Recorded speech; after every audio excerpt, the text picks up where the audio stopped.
Et après, quelques pages après, les anges posent la question à Allah. Oh Allah, vas-tu créer une créature qui va amener la corruption sur terre? Allah. Et Allah nous dit, je sais alors que vous ne savez pas. Et là, deux choses. En moi, quand j'ai lu ça, déjà j'étais très surpris de savoir que le Coran lui-même parlait de ces questions-là. Et là, quand je pose le front à terre pour la première fois, c'est comme si tous mes soucis passaient en arrière.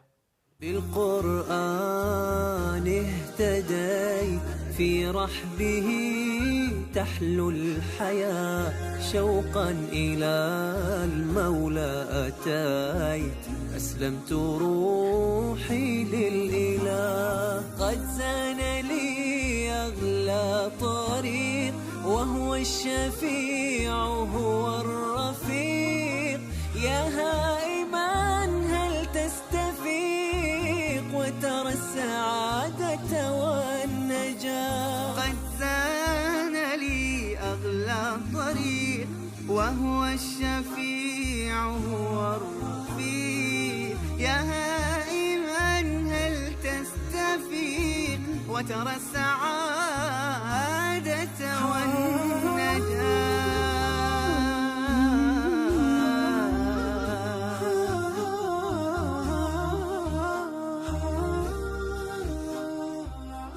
Je m'appelle Shakir, je suis français, j'ai 25 ans, je suis musulman depuis 4 ans.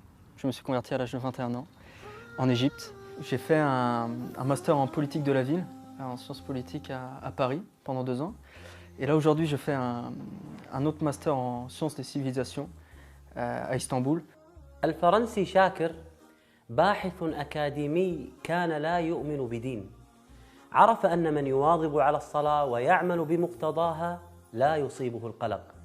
أسلم منذ 4 سنوات ويواصل أبحاثه العلمية بعين جديدة. أريد أن أعرف عن شاكر قبل إسلامه. كيف كانت حياته؟ Difficile, dur. Parce qu'avant l'islam, j'avais pas de repère. Donc on est perdu. On suit ses passions et nos passions nous mènent partout. Donc on veut une chose, on arrive à la voir et on n'est pas satisfait, on en veut une autre. Donc on va à gauche, à droite, on n'en finit pas en fait. On ne sait pas ce qu'on veut, on ne sait pas où on va, on ne sait pas qui on est, pourquoi on est là. Oui, on vit une vie vraiment sans repère, donc très difficile. Intérieurement, c'est très difficile d'être stable intérieurement. كان شاكر يعاني من الفراغ الروحي في حياته كما يعاني الكثير من الجهل بالإسلام.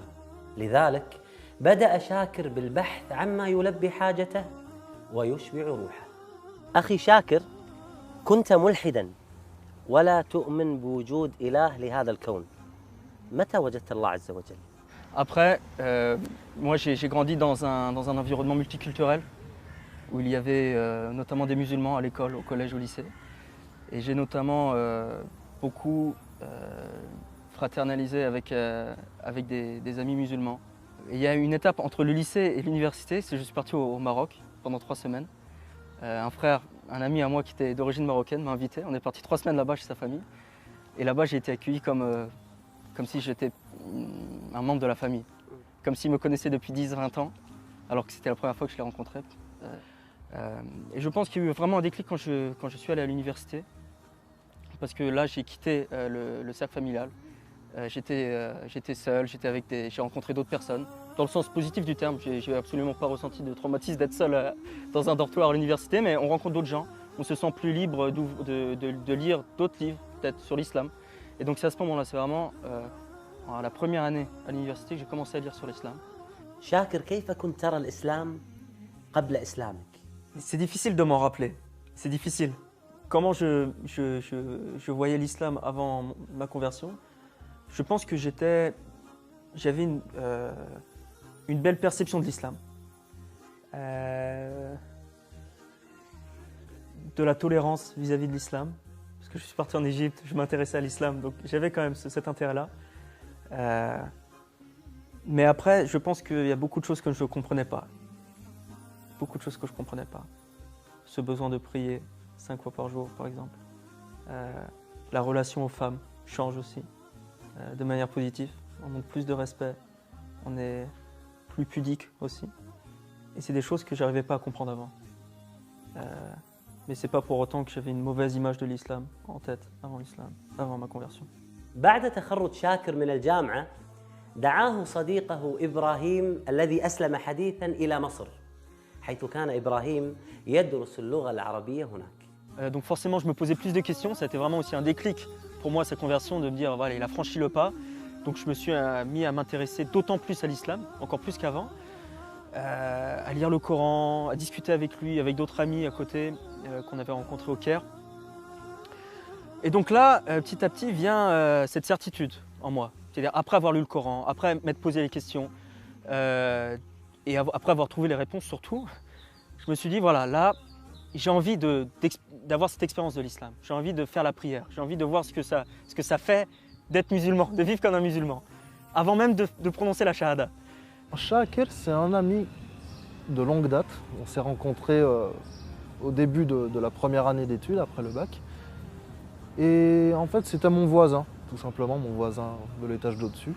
Shakir, c'est quelqu'un qui m'a beaucoup aidé, surtout après ma conversion.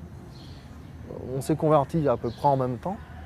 C'est en quelque part un compagnon de route on a appris l'islam ensemble, on a appris les bases ensemble, on a appris à bien faire la prière. في فترة بحثك عن الإسلام وفي هذه الفترة المهمة من حياتك أخي شاكر متى بدأ اطلاعك على القرآن؟ حدثني عن هذه القصة. Le Coran, je l'ai approché au dernier moment. Peut-être les derniers jours avant de faire la shahada, c'est à ce moment-là que j'ai approché le Coran, subhanallah. Parce qu'avant, j'avais lu différents livres autour de l'islam, introductifs à l'islam, mais pas le Coran directement. Et parce que mon ami s'était converti à l'islam, il y avait un Coran sur la table, à l'appartement, en français et en arabe. Donc j'ai commencé à le prendre et à le lire. Première page, Fatiha. Deuxième page, Baqarah, qui commence. Allah, dans les premiers versets de Surat al-Baqarah, il nous dit, faites la prière et après la zakat. Et je pose la question à mon ami, je dis, pourquoi? La première, c'est si Allah a tout, si Allah a besoin de rien, il est suffisant lui-même, pourquoi il nous demande de faire la salah avant de faire la zakat? Pourquoi il nous demande de prier, de le prier, de nous abandonner à lui, avant de donner de l'argent aux pauvres, avant de donner aux pauvres? Il me dit, quand tu es dans un avion, l'avion commence à se cracher, il y a un accident. Tu dois prendre le masque à oxygène. Est-ce que tu le donnes à ton enfant ou à toi avant? Tu le donnes à toi, tu respires, tu respires, et après tu donnes l'oxygène à ton enfant. D'abord, sois bien intérieurement. Ressource-toi. Sois capable de donner aux pauvres avant de donner aux pauvres. كم هو جميل ذلك المعنى الذي طرحه شاكر. فعلا نحن بحاجة إلى الصلاة، نحن بحاجة إلى الإيمان، نحن بحاجة إلى قوة الله سبحانه وتعالى كي نستطيع أن نعبد الله سبحانه وتعالى في الأرض. Donc avant, ça m'a vraiment confirmé ce sentiment que j'avais de faire ma conversion à l'islam. Et après, ça augmente. Plus la foi augmente, plus l'amour pour le Coran augmente. Et malgré le fait qu'on ne comprenne pas l'arabe, ça apaise. Si on le récite sans comprendre, ça apaise. C'est un des miracles du Coran. بأول مرة وقعت عليه عيوني تاليا أحسست فيه كأن سطوره فجر وعطر وقد ضم الحياة بدفتيه.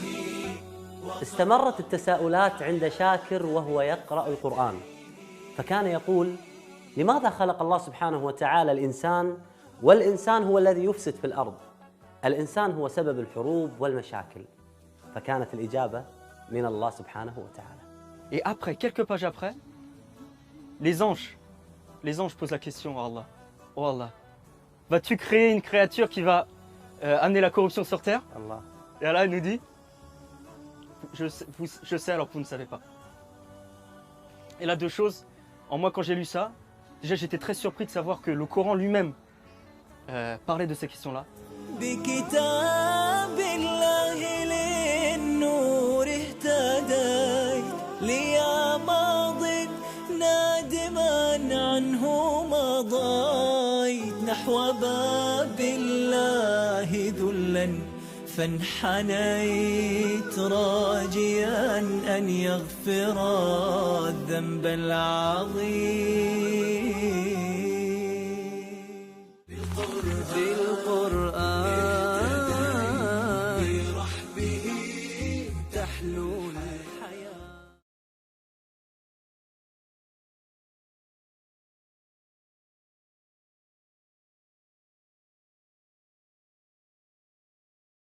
بالقرآن اهتديت برحبه تحلو الحياة شوقا إلى المولى قرآني أرضى به ألقى به اطمئناني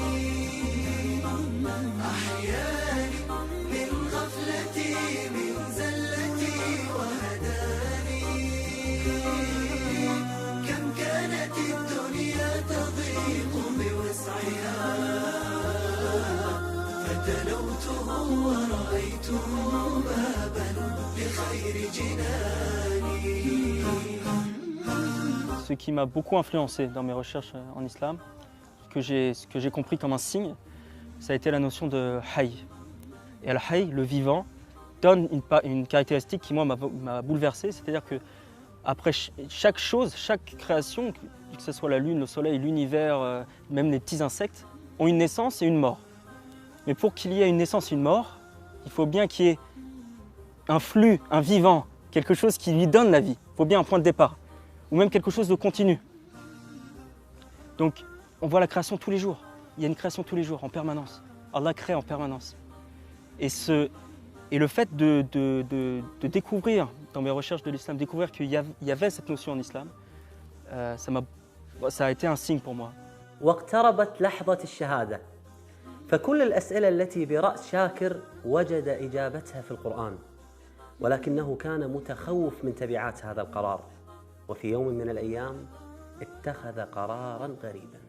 Je me suis donné une journée. Je me rappelle, c'était un vendredi, subhanallah, Jumu'ah. Je me suis dit, pendant cette journée, je coupe tout. J'arrête mes discussions, mes recherches avec l'islam, etc. J'essaie de penser à l'inverse, de me convaincre qu'il ne faut pas que je me convertisse à l'islam. Et j'ai passé une journée abominable. J'ai passé une journée terrible.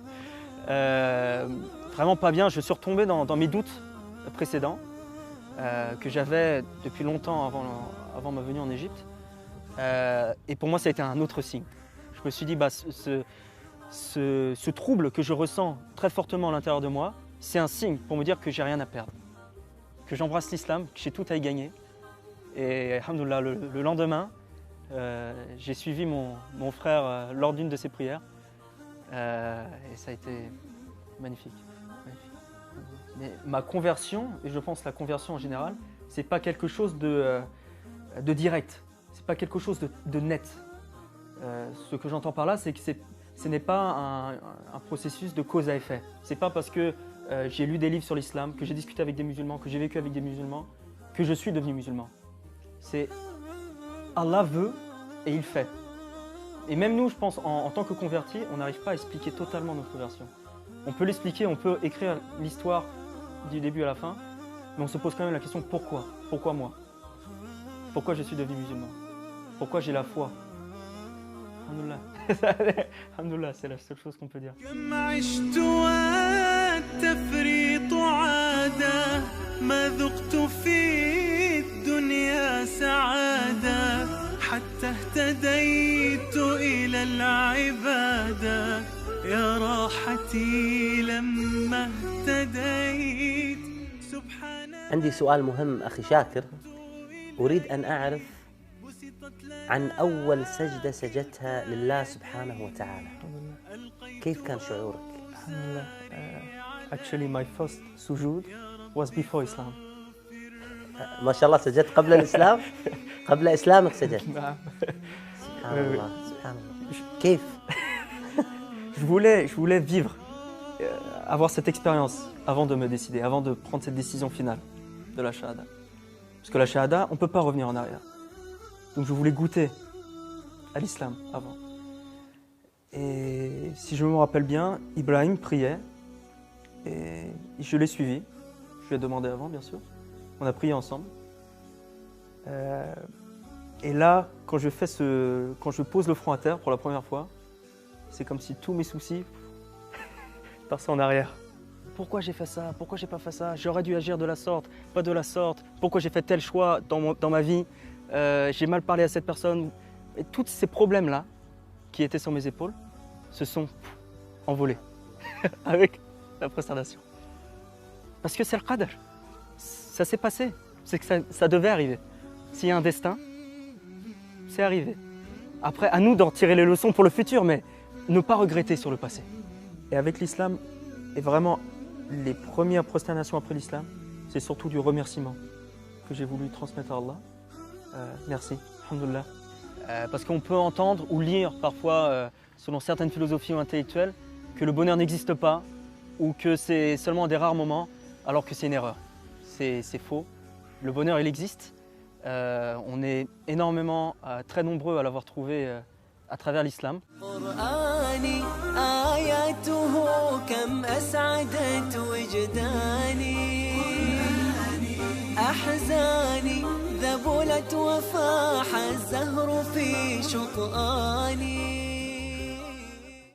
آمن الرسول بما أنزل إليه من ربه والمؤمنون كل آمن بالله وملائكته وكتبه ورسله لا نفرق بين أحد من رسله. كيف تعلمت ما شاء الله قراءة القرآن؟ يعني أنا ما كنت أعلم هذا الجمال في القراءة ما شاء الله تبارك الرحمن، ولكن تفاجأت عندما قرأ أخونا شاكر. كيف تعلمت؟ J'ai commencé en France à prendre des cours, mais c'est surtout en Turquie que j'ai appris la prononciation de tajwid, de prononciation du Coran, à la fois au sein d'un institut en Turquie, mais aussi personnellement avec un imam, un cheikh, qui tous les soirs, entre Maghreb et Aïcha, tous les soirs on lisait le Coran ensemble. Alhamdoulilah, yani barakallahu fihu. Il a donné beaucoup d'efforts, et je me dois de ne jamais l'oublier, Inch'Allah. هل تتمنى أن تكون يوما من الأيام حافظا للقرآن؟ Inch'Allah, ou mec dora, Inch'Allah. يا رب. Shakir, c'est quelqu'un de très engagé. Je pense que l'islam lui a fait beaucoup de bien et j'apprends de lui beaucoup quant au respect de la religion, à la vraie valeur qu'il faut lui donner. كانت زيارة شاكر إلى مصر وتركيا أثراً كبيراً في إيمانه، فطلبنا منه مساعدة المهتدين الجدد لخوض هذه التجربة. Ce que j'aurais à vous dire, c'est que vous connaissez l'arabe, vous avez un trésor entre les mains. C'est-à-dire quand vous allez à la mosquée, vous comprenez ce que dit l'imam. Quand vous lisez le Coran, vous comprenez directement les sens et la profondeur du sens des versets. C'est un trésor magnifique, il faut vraiment pas le bouder, il faut en profiter à 100%, à chaque minute. Parce que nous qui vivons l'islam et essayons de le vivre profondément sans l'arabe, on se rend compte de l'obstacle que ça représente. Et malgré ça, on vit cette paix. Donc avec l'arabe, qu'est-ce que ça doit représenter? Donc profitez-en, allez à la mosquée, lisez le Coran autant que vous pouvez, Inch'Allah. Un sentiment triste en fait, qu'on peut avoir, parce qu'on a ce trésor là.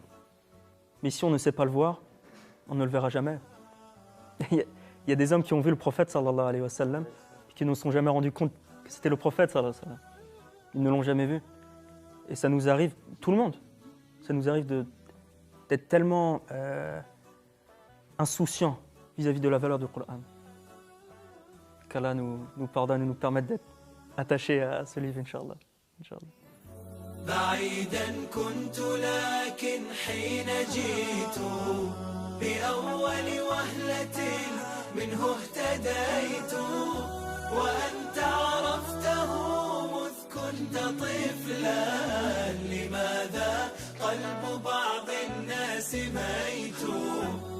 لماذا قلب بعض الناس ميت؟ عتابي أمة القرآن حب بكم فالهجر للقرآن ذنب. سيشكون الرسول غدا أنا أرضى، غدا ماذا نقول وما نجيب؟ عتابي أمة القرآن حب بكم فالهجر للقرآن ذنب. سيشكون الرسول غدا أنا أرضى، غدا ماذا نقول وما